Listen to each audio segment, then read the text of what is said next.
और किस प्रकार से संविधान, मूल संविधान की जो प्रति है जब आप देखोगे उसमें चाहे वह भगवान श्री राम दरबार हो, चाहे भगवान श्री कृष्ण के द्वारा गीता का दिया जा रहा उपदेश हो, चाहे भगवान तथागत बुद्ध हो, चाहे सम्राट अशोक हो, या सबके चित्र आप जब निकालेंगे, मूल प्रति देखेंगे तो वह सब कुछ आपको उसके अंदर मिल जाए।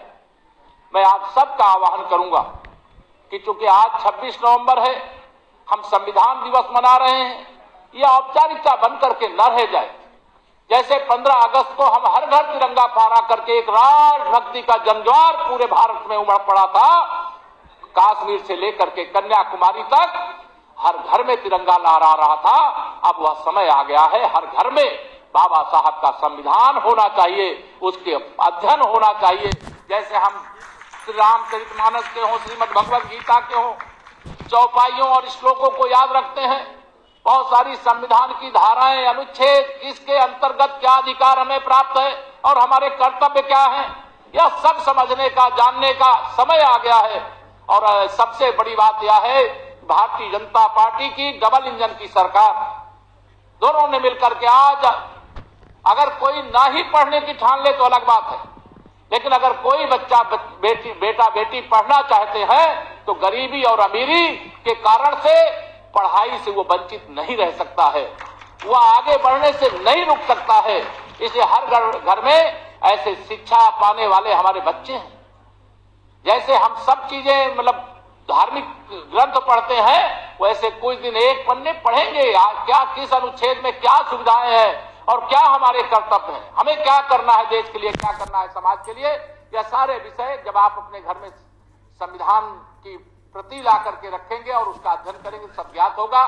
बहुत सारी बातें आज न कह करके मैं संविधान दिवस के अवसर पर आप सबको हार्दिक शुभकामनाएं देता हूं। बाबा साहब के चरणों में विनम्र श्रद्धांजलि अर्पित करता हूं। माननीय प्रधानमंत्री जी, आदरणीय मुख्यमंत्री जी, सबके प्रति धन्यवाद इसलिए ज्ञापित करता हूं कि एक 26 नवंबर, 26 जनवरी तो याद रहता था, 15 अगस्त तो याद रहता था, हमें विजयादशमी याद रहती थी, दीपावली याद रहती थी, लेकिन अब 26 नवंबर संविधान दिवस भी याद रहता है। इसके लिए बहुत हृदय से धन्यवाद देते हुए अपनी बात को यहीं पर पूरा करता हूं। धन्यवाद। और निबंध प्रतियोगिता, 2 प्रतियोगिताएं हुई थी। इनमें प्रथम 3 स्थान प्राप्त करने वाले स्कूली बच्चों को माननीय मुख्यमंत्री जी द्वारा पुरस्कृत और सम्मानित किया जाएगा। आप बच्चों आ जाइए, लाइनअप हो जाइए। सबसे पहले शताक्षी, अंशिका यादव, संजना कश्यप, वीरेंद्र, सादिया हसीन, ज्योति। एक दूसरी प्रतियोगिता में विजेताओं का, इसमें सबसे पहले VUB GGIC माल की शताक्षी, प्रथम पुरस्कार, करतल ध्वनि से स्वागत हो। और द्वितीय पुरस्कार के लिए अंशिका यादव,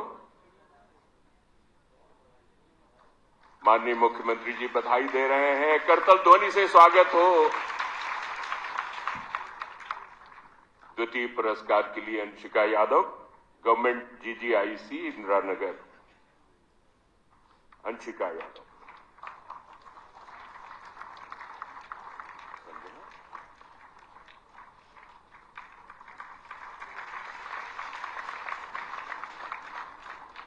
उत्साह आपका प्रकट होना चाहिए, ये बात बनी। और संजना कश्यप तृतीय पुरस्कार के लिए GGIC शाहमीना रोड, लखनऊ की छात्रा। निबंध प्रतियोगिता में विजेता है, प्रथम पुरस्कार जाता है वीरेंद्र जी को। ये बाल निकुंज इंटर कॉलेज लखनऊ के छात्र हैं।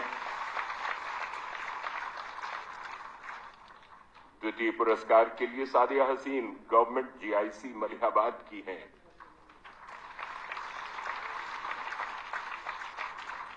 तृतीय पुरस्कार के लिए VUDG GIC माल की ज्योति। करतल ध्वनि से स्वागत हो। और अब क्रम है, प्रतीक्षा कर रहे थे हम लोग माननीय